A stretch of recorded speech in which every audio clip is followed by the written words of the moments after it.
Olá, boa tarde. Que privilégio nós estarmos aqui e estarmos aqui juntos. Eu me chamo Érica Checan, sou capelã aqui no Hospital do Rossio e tenho a honra de receber nesta live o Dr. Maurício, médico intensivista do nosso hospital, e a doutora Renata, anestesista, ambos amados. E eles estão aqui hoje para compartilhar algo muito especial para nós, sobre a família dos profissionais da saúde, sobre como as famílias, ainda que nossas famílias sejam tão singulares, nós estamos nos movendo diante da pandemia. Nosso propósito aqui é esperançar. E muito obrigada, doutor Maurício, de ter aceito esse convite. Doutora Renata, eu quero contar uma coisa para vocês. Eu me arrumei, corri lá no meu armário, peguei uma blusa bonita, me arrumei, porque eu esperava a oportunidade do reencontro. Para aqueles que conhecem um pouco a gente, sabem que essa tem sido uma semana de muitos desafios. Pessoalmente, no sábado passado, eu fui internada no Hospital do Rossio e tive que vir para um outro lado. E fui muito, muito, muito amada. Se eu já honrava esse pessoal, a minha dívida de amor, ela é eterna, ela é imensurável. Como eu fui bem cuidada. Então, eu esperei por isso, porque para mim também é uma homenagem para vocês. Conquanto no dia da nossa alta, minha família foi me buscar. E, como alguns já sabem, o meu marido ficou. E hoje ele está sendo cuidado, igualmente amado, no ambiente da UTI.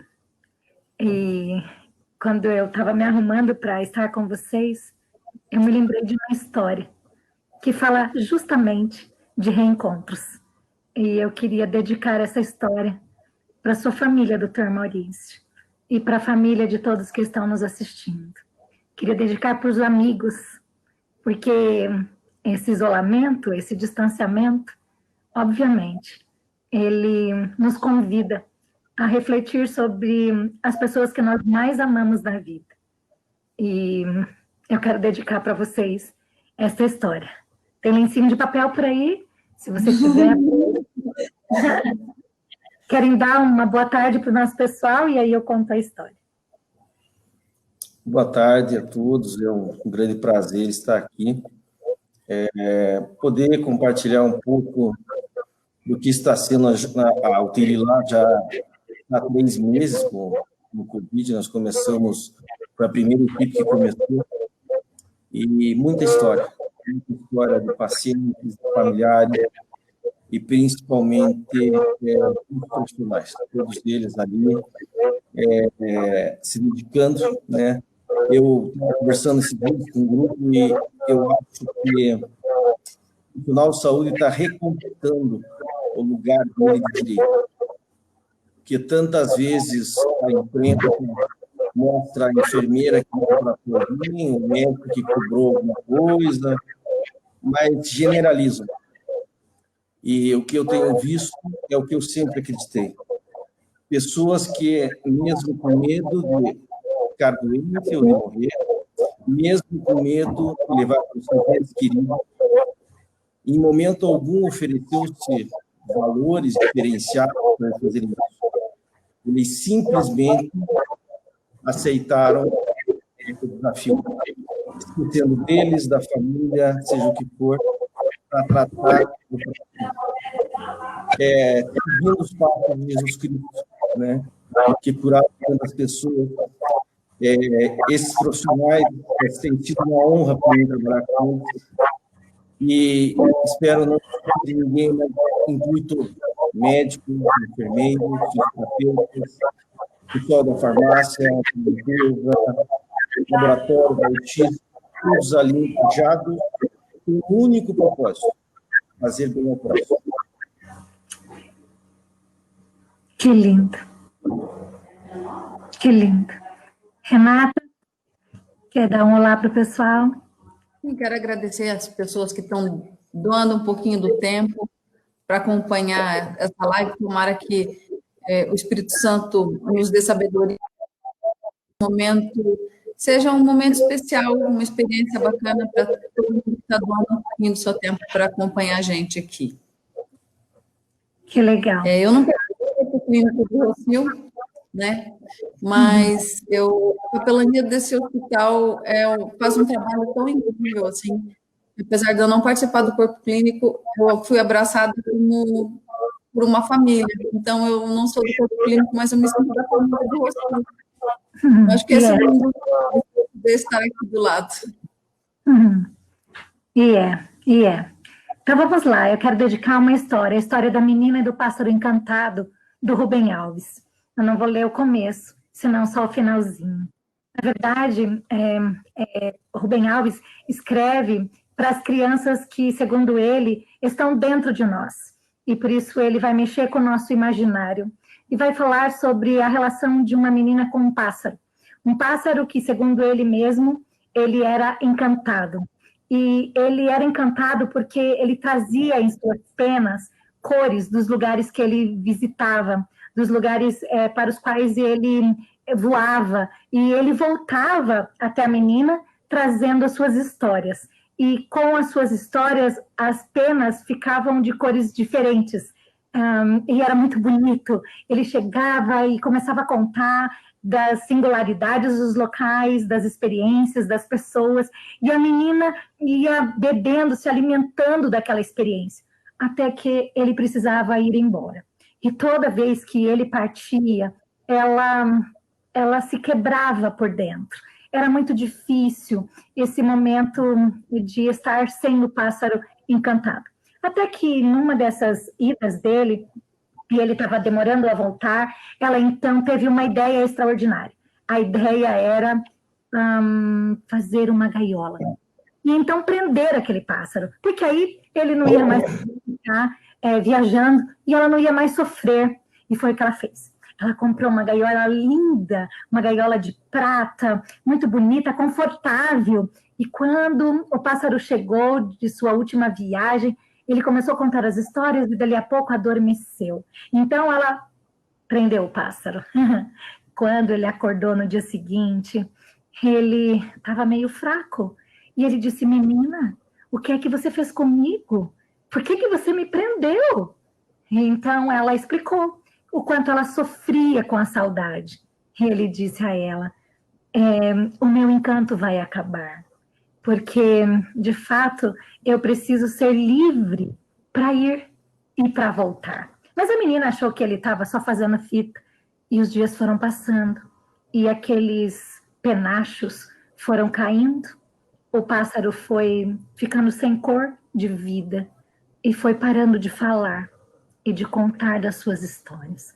Então, com muita, muita, muita dor, a menina tinha que fazer uma nova escolha. E ela escolheu deixá-lo partir. Pode ir, pássaro. Volte quando quiser. Obrigado, menina. Eu tenho que partir. É preciso partir para que a saudade chegue e eu tenha vontade de voltar. Longe, na saudade, muitas coisas boas começam a crescer dentro da gente. Sempre que você ficar com saudades, eu ficarei mais bonito. Sempre que eu ficar com saudades, você ficará mais bonita. E você se enfeitará para me esperar. E partiu. Voou que voou para lugares distantes. A menina contava os dias, e a cada dia que passava, a saudade crescia. Que bom, pensava ela. Meu pássaro está ficando encantado de novo. E ela ia ao guarda-roupa escolher os vestidos, e penteava seus cabelos, colocava flores nos vasos. Nunca se sabe, pode ser que ele volte hoje. Sem que ela percebesse, o mundo inteiro foi ficando encantado como o pássaro. Porque em algum lugar ele deveria estar voando. De algum lugar ele haveria de voltar. Ah, mundo maravilhoso que guarda em algum lugar secreto o pássaro encantado que se ama. E foi assim que ela, cada noite, ia para a cama triste de saudade, mas feliz com o pensamento: quem sabe ele voltará amanhã? E assim dormia e sonhava com a alegria do reencontro. Foi por isso que eu me arrumei hoje. porque eu vejo vocês como esses pássaros encantados, cujo compromisso com a saúde, com as pessoas, os faz renascerem. Não dá para saber direito a hora que vai acabar o plantão. Não dá para saber direito como abraçar de novo o filho que ficou em casa, a filha que não viu a mãe indo trabalhar. Eu escuto essas histórias dos profissionais da saúde ali no Hospital do Rocio. Não dá para a gente garantir que eles serão imunes. Nós não temos esse poder. Mas a alegria do reencontro. A alegria do reencontro. Talvez a live de hoje fale disso também. Então, eu queria perguntar para vocês, antes mesmo de vocês estarem na pandemia, como foi que aconteceu esse romance entre um homem e uma mulher? Não foi entre o médico e a médica, mas como é que o médico e a médica se apaixonam, mesmo no ambiente do sofrimento, e concebem uma aliança? Conta aí pra gente do início do romance de vocês. Você conta. Nós estudávamos na mesma sala da Universidade Federal do Paraná, fazendo curso de medicina, e até o terceiro ano nós éramos apenas amigos. A Renata morava sozinha em Curitiba, que a família dela é de Maringá, e ela se aproximou junto com outras pessoas que pegavam carona comigo, que na época eu ia de carro, e ela vinha junto comigo, e eu já achava ela bacana. Ela é sempre o oposto, né? A Renata é mais extrovertida, conversa com todo mundo. A Renata não consegue entrar no elevador sem falar com alguém. Eu consigo morar um ano num prédio e não conhecer ninguém, nem por quê. E assim, fui conhecendo a Renata, e acabou que a gente começou a namorar, e depois casamos no final da faculdade, e assim vem a história de 25, 26 anos. 26 anos. Casamento. Fora namoro e noivado, 5 anos. 30 anos já. Eu falo para ela é mais curitibana, conviveu mais comigo do que com a família dela. É verdade. Que lindo. E conta, Renata, como foi esse cortejo aí desse médico que não fala muito, já que você que fala. Ele não fala muito, deu trabalho para botar ele aqui hoje, Érica. Imagina. Eu falei... Você vê...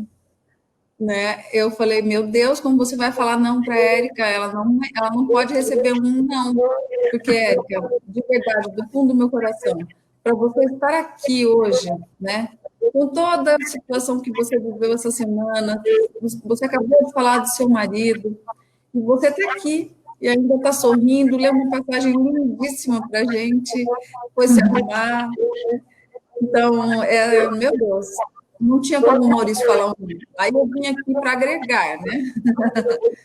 E ele resumiu essa história aí, a gente começou esse namoro e é ele que ficou me ajudando. E o tempo foi passando e as histórias vão se somando e cada vez eu acho que o vínculo da gente vai se aproximando mais ainda, né? Agora não tem mais como separar as histórias. Lá atrás até dava para separar, mas agora acho que não tem mais como separar as histórias. Estão muito juntas há muito tempo, né? 30 anos juntos. É muita história para contar, né? São pássaros encantados. Mas, Renata, eu te escutei falando esses dias sobre a vocação da maternidade. E como você quer me falar, né? Como é isso, né? Porque vocês são uma família tão abençoada e vocês têm a graça, né, de serem pai e mãe. Conta um pouquinho desta que para você é uma vocação, a maternidade. E como é que você concilia? Na verdade, hoje eles já são jovens, são lindos demais, mas como foi, né, cada etapa traz seus desafios, esta médica, né, ficar lidando com a dinâmica da agenda da saúde e a agenda da casa. Eu já ouvi teu marido te elogiando também sobre isso, dos teus desdobramentos, mas eu queria que você encorajasse também as mulheres e as mulheres profissionais da saúde que investem nessa experiência de ser família. Maternidade. Sim. Eu falo assim que eu sou anestesista por formação, mas que eu sou mãe por vocação. A gente não tem como saber que a gente se vai ser uma boa mãe ou não, se você realmente vai contemplar tudo que você idealizou, né? Mas quando nasce um filho, nasce uma mãe, né? O amor, ele é plantado ali. Na hora que você vê a criança, que você vê o seu filho, você já se transforma, né? E o amor já vem transbordando, né? E eu acho que a gente tem sempre a vontade de fazer o melhor, assim. Quando você se propõe a maternidade, você não quer errar, você quer só fazer melhor. E aí vem os seus desdobramentos para tentar fazer esse melhor, né? Como mãe médica é difícil, porque eu tenho a minha especialidade, tem uma peculiaridade assim de que eu não sou dona do nariz, né? Os horários são marcados pelo cirurgião, não pelo anestesista. Então essa foi uma dificuldade, assim. Mas também eu tive a sorte de trabalhar num grupo que as pessoas sempre tentaram me ajudar, então eu sempre estava lá pedindo por favor, trocando plantão, e deixa de comer, mas você vai poder participar e vai ter que estar lá para dar um tchauzinho, igual eu falei para você aquele dia, né? Nem precisa para chegar no final da aula de natação e dar um tchauzinho pela janela e jogar Deus, né? E tá bom, e tá suficiente, porque você volta para casa, pode estar cansada, mas você está feliz, porque você participou de um momento da vida do seu filho.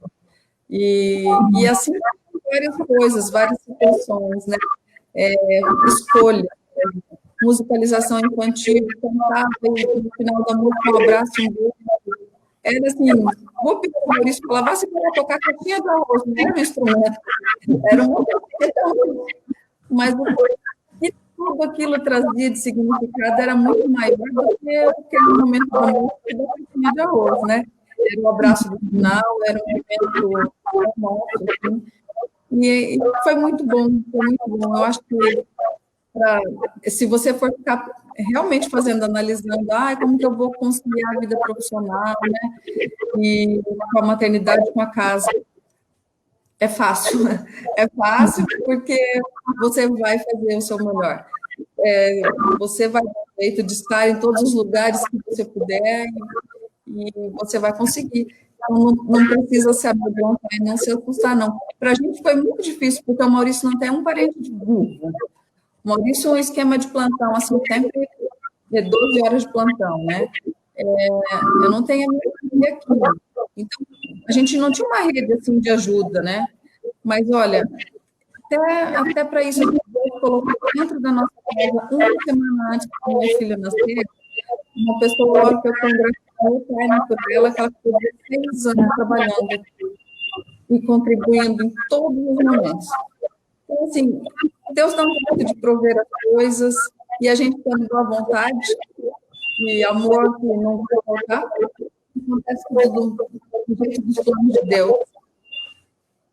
Que lindo. Que lindo te ouvir falar também da equipe de apoio. E eu quero pedir desculpa porque tem uma campainha tocando, mas a nossa está em isolamento. E aí eu estou aqui nesse outro espaço e, enfim, desculpa para vocês. Que bom a gente ter a nossa rede de apoio também. Maurício, paternidade. Parece que numa geração anterior, ou outras até, dependendo da nossa cultura, a mãe não estaria no ambiente de trabalho. Então, as mulheres, de modo geral, né, éramos formadas para deixar o pai trabalhar, né, e a mãe dar conta de tudo. Tarefa sempre desafiadora.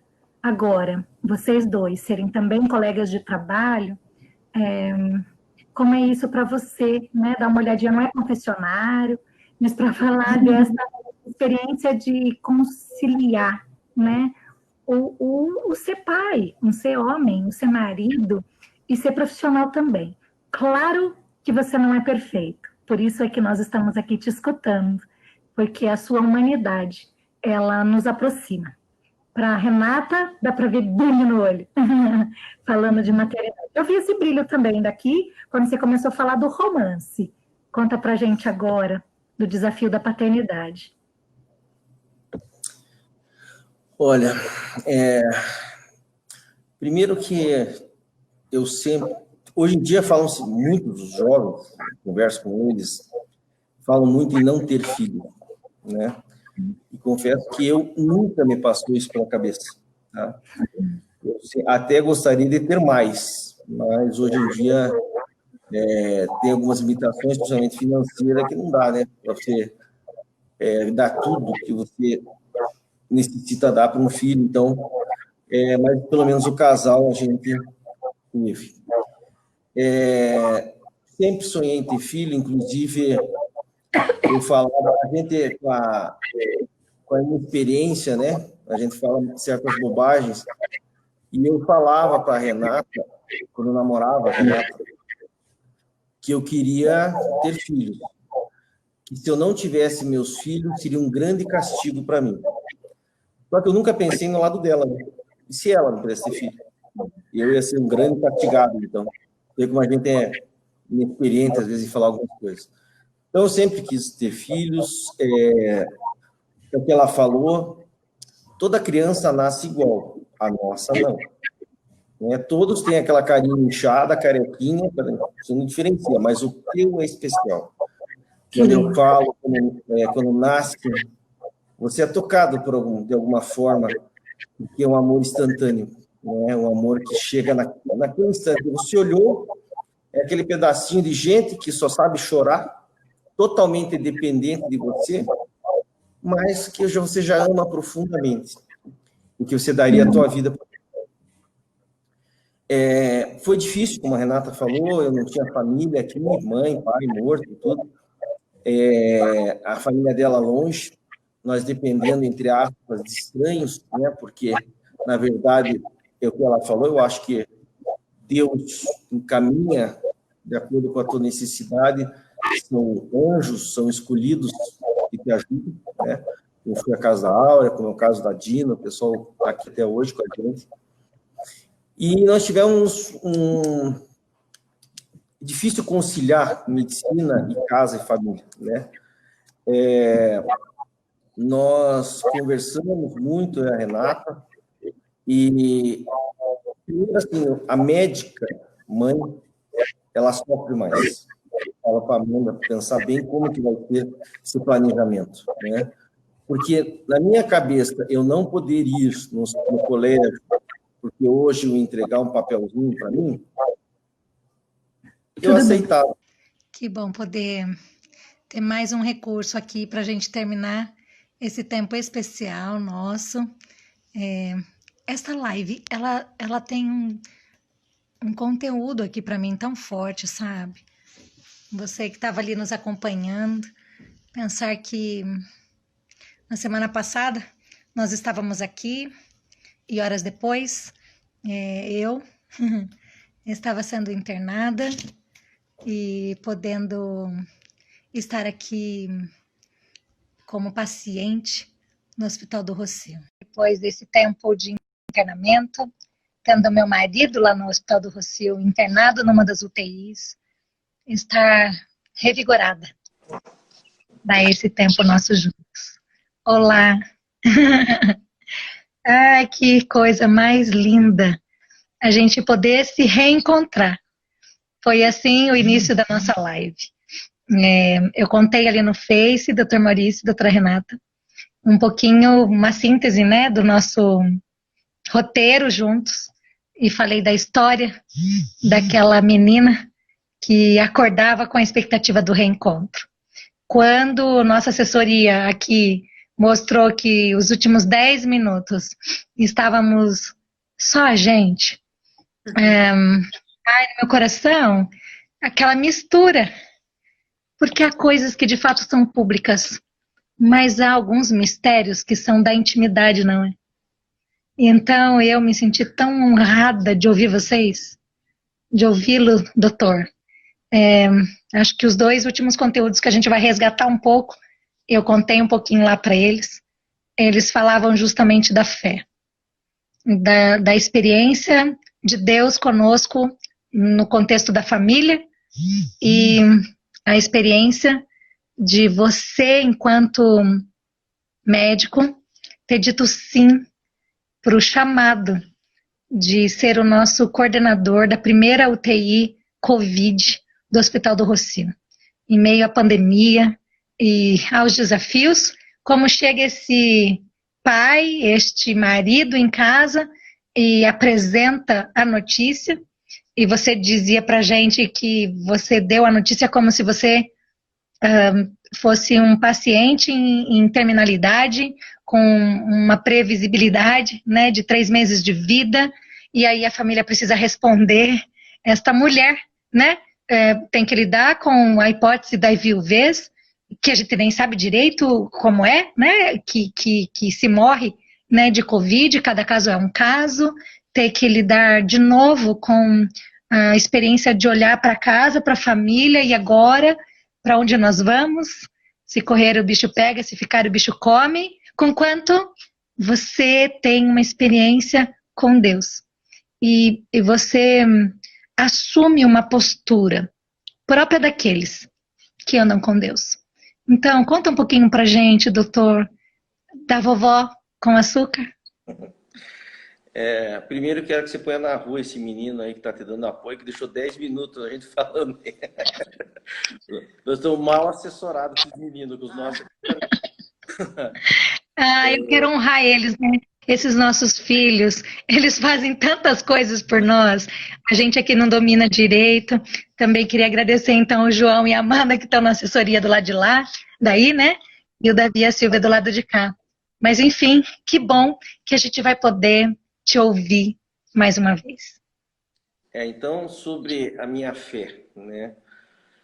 Eu acho que o maior exemplo que eu tive mesmo foi a minha avó, né? Minha avó Aline, que já nos deixou.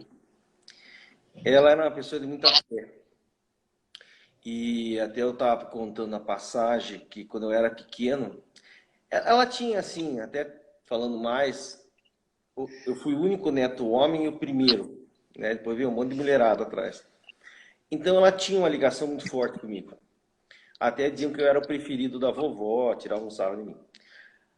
Mas eu fui o único que também morou com a minha avó, né? E quando eu era pequeno, a minha avó tinha uma fé muito grande, ela rezava, inclusive ela tinha uma Bíblia que um dia eu fiquei de levar, ela rezava em polonês. E um dia eu falei para ela, eu disse, vó, você pede tanto e reza tanto para Deus, você é tão pobre, vó. Minha avó era costureira. Deus não está te ouvindo e tal, né? E ela disse, não, ela me deu um exemplo no dia, né? Que não é ser rico, ser pobre, é ser escutado por Deus e tal. Várias coisas que ela falou. E eu falava isso para ela, né? Que ela era pobre e Deus não escutava ela. E ela sempre foi uma pessoa muito católica. Ela era de ir todo domingo na missa, de participar e tal, dos capuchinhos ali das Mercês. E ela passou isso. Minha mãe também passou para nós alguma coisa.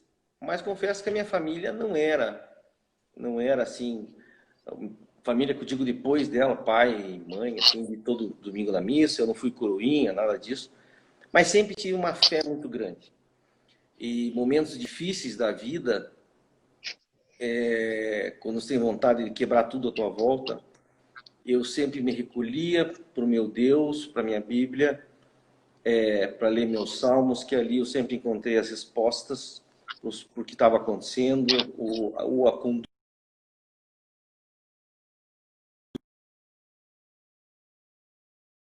Minha avó não cursou faculdade, Mas ela era uma pessoa assim que aquele cafezinho à tarde com ela, quando eu conseguia dar uma fugida e tomar um café com ela, mas como eu falei,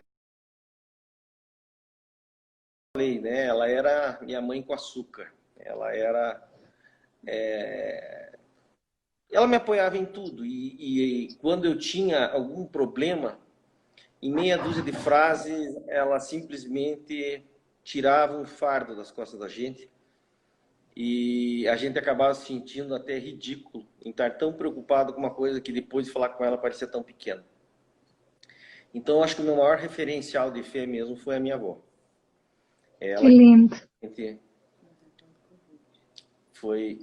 fez a diferença. E quanto à experiência do Covid, né? Quando o Rocio estava planejando entrar, nós já no meio médico já esperávamos isso pelo número de leitos do UTI, mas em nenhum momento foi falado da Lilás, né? Foi falado da Verde, foi falado do centro, estava quase abrindo o centro.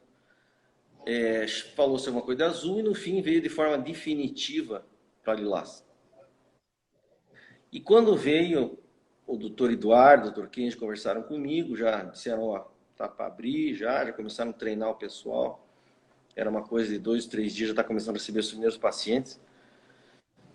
Caiu para mim de uma forma muito estranha. Confesso que na hora eu não entendi muito bem ali, sabe? O que eu pensaria de tudo aquilo, o que eu deveria responder. E como eu falei em outra parte da live, quando você não sabe resolver, põe na mão de Deus. E eu coloquei na mão de Deus, disse, o que o Senhor espera de mim? O que eu vou, não vou, peço para sair, o que eu faço? Né? Penso em mim. Mas confesso que dentro ali já tinha aquela vontadinha de ajudar o próximo, que é a nossa missão. Né? Aí vim para casa, conversei com os meus, né, principalmente com a Renata e com a Amanda, que são da área médica, o João é veterinário, mas foi uma bomba, né? Cheguei na minha casa, foi uma bomba, era igual dizer que eu estava com uma doença terminal. Não, você não vai fazer isso, você já não é mais menino, você é grupo de risco, você é hipertenso e tal. Não dá, fala com o Eduardo e tal. E daí eu fiquei mais confuso ainda. Aí pedi para Deus, né, o que eu faço? O que eu penso em relação a tudo isso? Porque assim, a minha preocupação maior seria se eu tenho que fazer isso ou não tenho que fazer isso, e se é a minha missão, eu não posso fugir. E daí veio, como já falei antes, muito claro na minha cabeça, que eu não sei dizer o que é, se é o Espírito Santo, o que é, veio um pensamento completo na minha cabeça, veio um relâmpago na minha cabeça. Isso já aconteceu várias vezes na minha vida.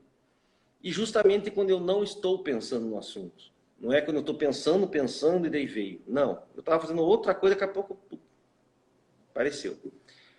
E tantas vezes eu pedi pelo João Pedro, pela depressão, para Deus. E agora, Deus está pedindo minha ajuda. Deus está me convocando para essa luta. Né? Para lutar pelos Joãos, pelos Pedros, pelas Marias e por todos que estavam vindo e iriam precisar da gente.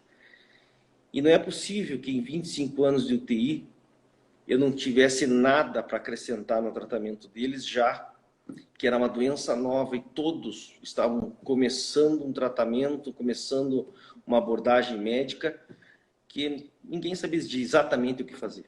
Né?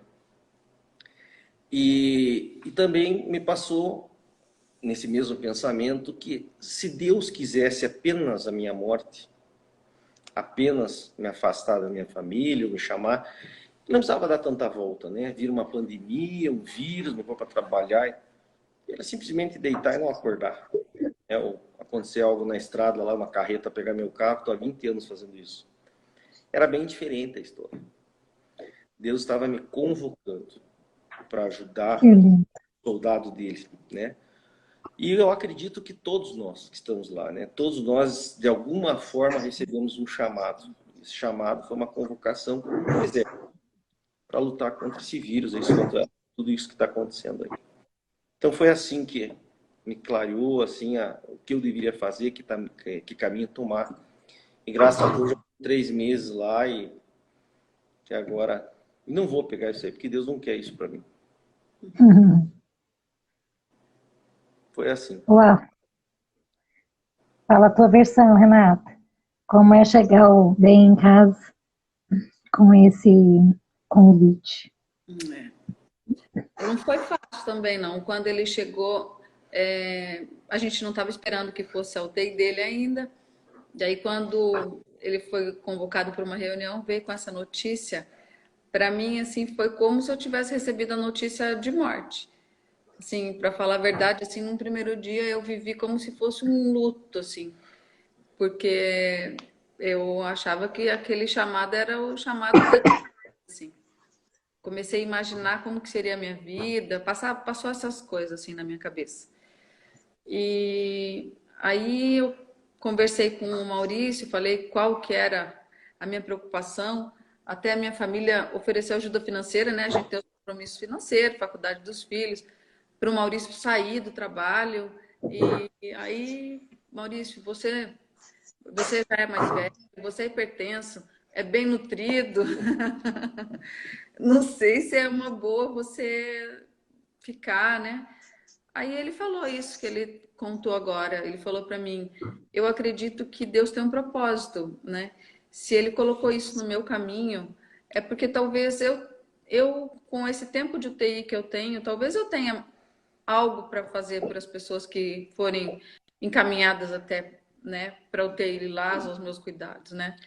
E aí, quando ele falou isso, não tinha como eu não concordar e como não aceitar, porque realmente isso era muito maior do que o meu pensamento, que talvez tivesse sido tão mesquinho, né? Que eu só estava pensando nele. E ele falou isso com muita segurança. E aí a gente começou a ver que o hospital também, né, fez um trabalho muito responsável, com equipamento de proteção, né? Não foi, eles não colocaram simplesmente jogar o povo lá para a guerra, eles capacitaram mesmo, né, os profissionais para encararem isso daí. Eu acho que, do que eu vejo, nenhum lugar teve o mesmo oferta de material assim para cuidado de EPI. E aí a gente foi vendo que realmente tinha uma força muito grande que movia a UTI nesse funcionamento, que vinha da enfermagem, da equipe de fisioterapia, de gente que está lá fora, mas que está fazendo um trabalho tão sensacional. E aí isso foi fortalecendo no dia a dia, a gente foi vendo os bons resultados que estavam acontecendo. Tudo isso realmente mostrava, está no caminho certo, Deus colocou isso, porque realmente podia contribuir, né? E depois a gente teve o privilégio de ver todas as altas assim de UTI, um trabalho tão maravilhoso da capelania, que se eu ver 10 vezes, eu choro 10 vezes. Se eu assistir hoje, eu me emociono hoje, porque é muito lindo, sabe? Então eu acho que no fundo, assim, o Maurício realmente, ele tinha, no começo ele falou, foi tipo um presente contrário, né? Meu UTI tinha um fluxo bom, caiu para mim.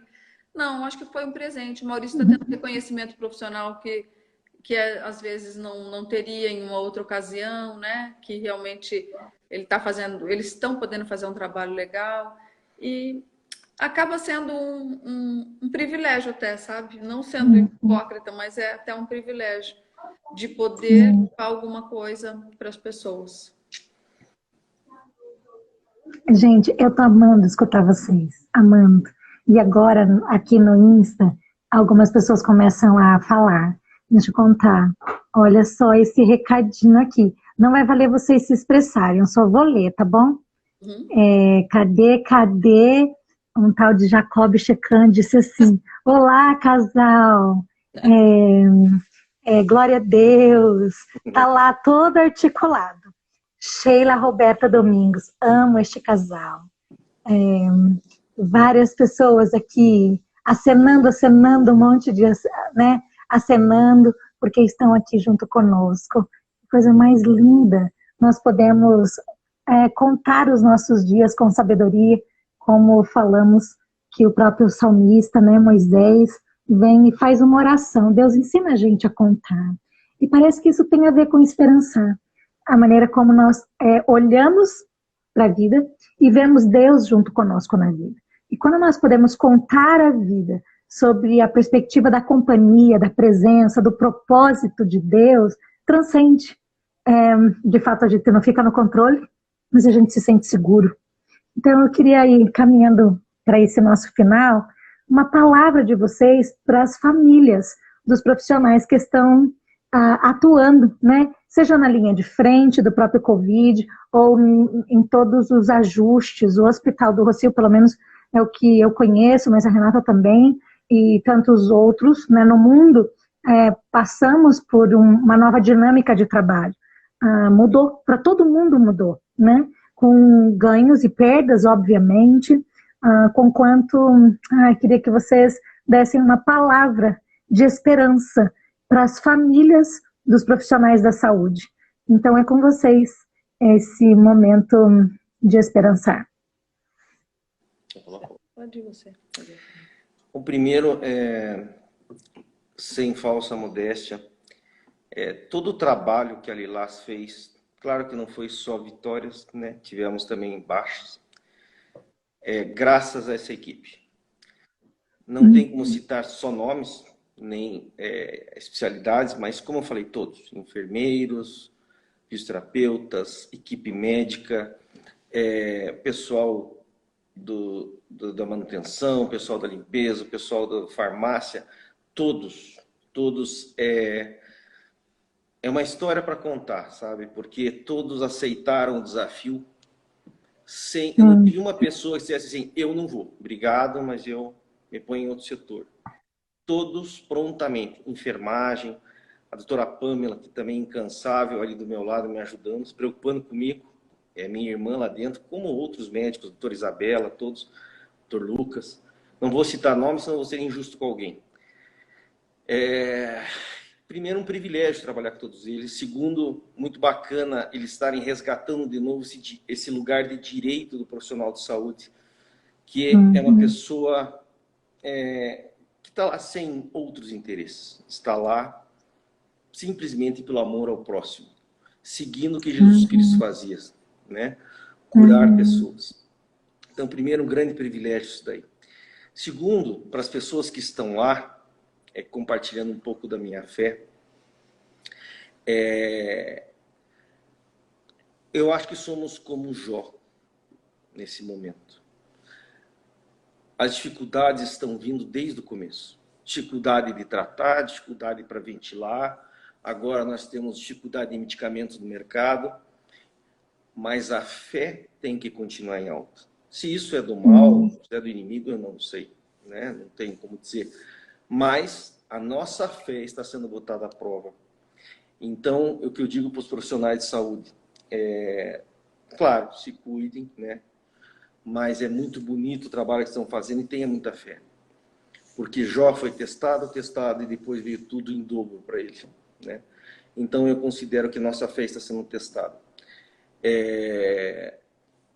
Em várias partes dos Salmos, né, que a gente pode citar, como no 91, que 1000 cairão ao meu lado, 10.000 à minha direita, mas nada me acontecerá. Com Deus tudo eu posso, né? Então, essa é a fé que eu tenho e é o pensamento que eu tenho, que nós estamos sendo colocados à prova. É um privilégio estar junto. Lá estão todos aqueles que são convocados de Deus, que direta ou indiretamente foram chamados, lá dentro eles sabem disso, e que no final vai dar tudo certo, vai ser uma história para a gente contar para netos, né? Como que a gente participou dessa guerra aí. Obrigada, doutor. Renata? Assim, né? Cadê a Amanda para falar para mim, Érica? Pedir ajuda dos universitários. Assim, eu falo... Pode pedir. Você traduz, tá? Eu penso assim que Deus, ele não coloca no caminho da gente uma coisa que a gente não é capaz de enfrentar, né? Então, assim, ele coloca para a gente o desafio que está na medida do seu possível, né? E tem hora que você tem que tomar decisão, né? Que não tem como você se omitir, né? Eu li uma frase essa semana que ela fala assim: no inferno, os lugares mais quentes são reservados para aqueles que escolheram a neutralidade em tempos de crise, né? Então, é um tempo de crise. Então, você vai ter que feito e acreditar. E a fé é aquilo que a gente tinha conversado. Eu conversei essa semana, Érica, com você sobre isso, assim, que não tem lógica na fé, né? Não sei se você leu, mas eu coloquei. Não adianta você tentar buscar a lógica, você só vai ficar confuso, perdido, se você for querer buscar a fé sobrenatural. Sobrenatural a gente não consegue explicar, né? Você tem que viver. E o homem natural, ele vive limitado por essa lógica aí. E quando você... O homem espiritual, não. Ele crê e ele vai. Então, creia. Né? E a frase que eu quero falar, Érica, que eu aprendi com você e que eu estou usando e eu quero que seja prioridade, assim. Aprender a viver contente em toda situação. Se esse for esse pode ser um objetivo, assim, de vida. E obrigada por compartilhar esses ensinamentos comigo. Ai, gente, olha, tem mais recadinhos aqui. A nossa Lídia dizendo, é uma bênção fazer parte da família Rocio, mandou carinhas, é uma bênção de fato estar com vocês. Outros aqui, força e coragem, Deus está sempre com vocês, glória a Deus. Estou experimentando isso neste momento, vocês são puro amor. Doutora Rê, maravilhosa! E assim por diante. Orgulho dos sogros. Olha que legal. Gabriela, que bom que você está aí. Deus abençoe essa família. Queridos, vocês são muito, muito, muito amados. O que eu aprendi em uma frase essa semana é que o amor cura, que o amor vence. E mesmo quando a gente não consegue, de fato, ter a noção do todo, porque é bem maior do que a gente. Este amor que vocês têm um pelo outro, Dr. Maurício, Renata, esta aliança que vocês têm, a experiência de ser gerado dentro do amor. Eu dizia esses dias para o João, a sua família é tão abençoada, porque tem muito amor aí. Tem muito amor aí. A experiência de ser a Amanda, que legado vocês estão construindo para a nossa sociedade. E vocês fazem uma experiência de integração. Vocês estão sem jaleco agora, mas vocês estão amando. E quando colocam o jaleco, estão amando do mesmo jeito. Por isso,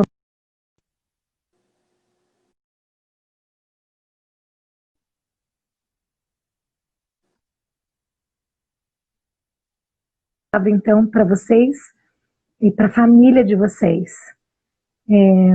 A Gabriela diz que o Matheus também está dizendo orgulho dos sogros, tá bom? Eu vou esperar aqui os últimos recadinhos das famílias aí, dos filhos, enfim, e aí eu conto. Eu orei também, doutor, e falei, Deus, me dá uma palavra específica para eles, e para vocês, para as famílias, né, dos profissionais da saúde. E eu me lembrei de uma experiência também desta semana. Atos 16 vai contar de um momento muito crítico. Paulo e Silas estão na prisão. E nós nos sentimos assim, né? Muitas vezes. Não só pela experiência do isolamento, mas por tudo que envolve. Só que eles estão cantando. É meia-noite e esses dois com ferimentos, porque, na verdade, eles estavam machucados, com acusações falsas. Uau, isso acontece entre a gente. Você está sendo honrado agora, mas não é todo profissional que honra o outro, né? Vamos ser bem honestos. Então, eles estão machucados e presos, mas eles têm uma escolha. Eles olham para Jesus naquela hora, e não para a dor. Enquanto eles estão cantando, diz a Bíblia, acontece um sobrenatural. Tem um terremoto e as cadeias se abrem. E o carcereiro, o responsável, quando ele estava dormindo, era plantão da noite, né? A gente dorme também. E aí ele acorda meio desesperado. E o texto é o seguinte: o carcereiro despertou do sono e, vendo abertas as portas da prisão, puxando da espada, ia suicidar-se, pois pensou que os presos tinham fugido. Mas Paulo gritou bem alto: não faça nenhum mal a si mesmo, estamos todos aqui. Então o carcereiro, tendo pedido uma luz, entrou correndo e trêmulo prostrou-se diante de Paulo e Silas. Depois, trazendo-os para fora, disse: senhores, que devo fazer para ser salvo?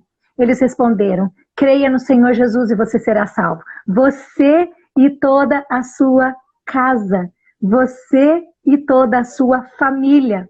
E pregaram a palavra de Deus ao carcereiro e a todos os que faziam parte da casa dele.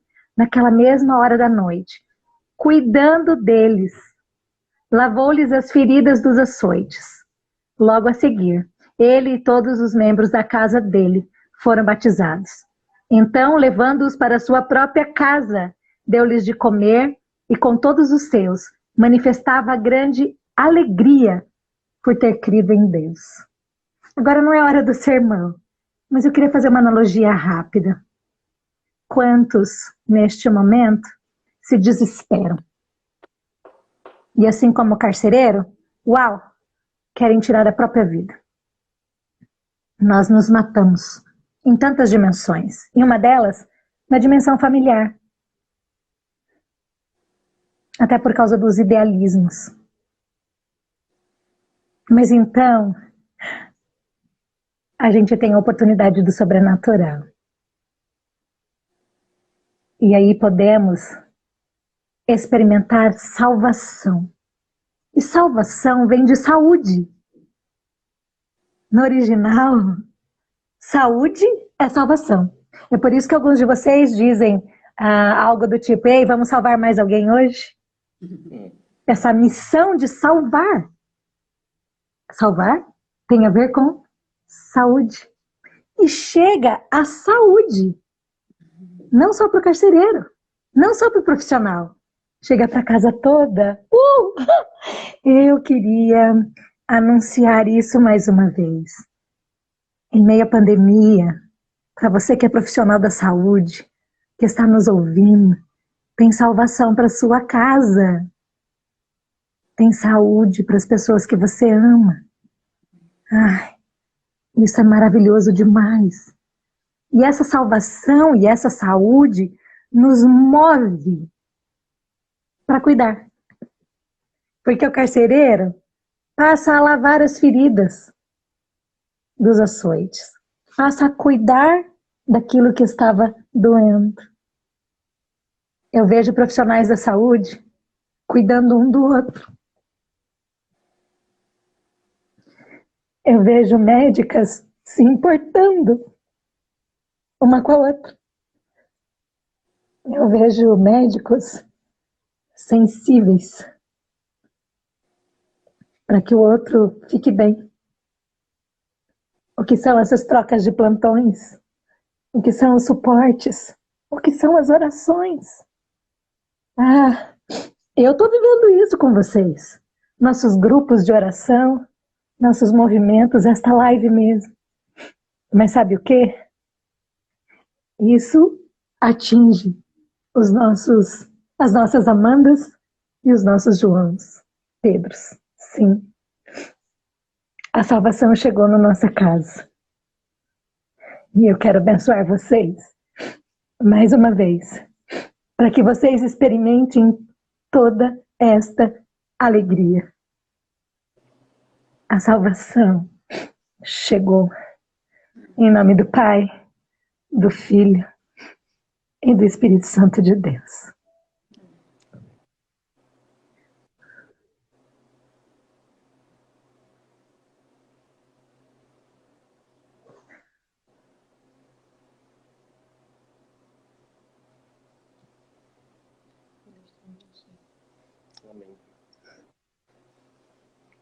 Só você pode abraçar a Renata, doutor. Nós não podemos abraçar a todos que estão conosco. Então, nós vamos terminar este momento com a oração do abraço, com a oração da aliança, consagrando de novo nossas famílias, dedicando cada um deles, porque a salvação chegou. E se o amor não vencesse, seria vã a nossa vocação. O amor venceu lá na cruz e nos garante eternidade. Então, vamos continuar amando. Vamos continuar amando até o fim. Porque o fim é ressurreição, é vida, é light. Muito lindo, muito lindo. Muito obrigada, Érica. Muito lindo. Obrigada pelas palavras. Amém. Ressurreição. Por favor, dá um beijo especial, porque vocês podem. Nos nossos filhos. Não são todos os profissionais que estão podendo abraçar os seus filhos. E enquanto vocês podem, que vocês possam se abraçar ainda hoje. Quem sabe rezar junto, ao redor da cama. E experimentar dimensões novas desta salvação que chegou na casa de vocês e que está disponível para as nossas casas. E aqueles que estão lá no hospital agora, eles também vão perceber. O meu marido me disse algo assim: bem,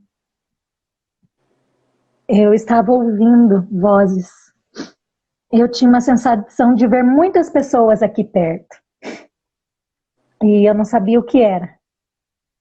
E então daqui a pouco eu fui percebendo as pessoas, e eu tinha um sentimento: eles estão orando por mim. E quando eu abri os meus olhos, eu vi os profissionais da saúde. Então, a salvação chegou lá também. Saúde. Que lindo. Obrigada, Amém. Érica. Obrigado. Foi muito lindo. Muito obrigada. Obrigado. A paz, queridos. Semana que vem nós estaremos juntos. É sempre uma surpresa quem vai vir. Então, fica aí na curiosidade. Glória a Deus por este hospital, por toda a direção do hospital. Eu agradeço mais uma vez, na pessoa do Dr. Luiz Ernesto Wendler e Carlos Miller, e todos os diretores, e todos aqui estão. Eu vi a Lídia aqui, entrego para você, Lídia, a nossa gratidão por poder esperançar de maneira pública mais uma vez. Deus abençoe. Amém. E até semana que vem. Amém. Beijo. Com Deus. Amém.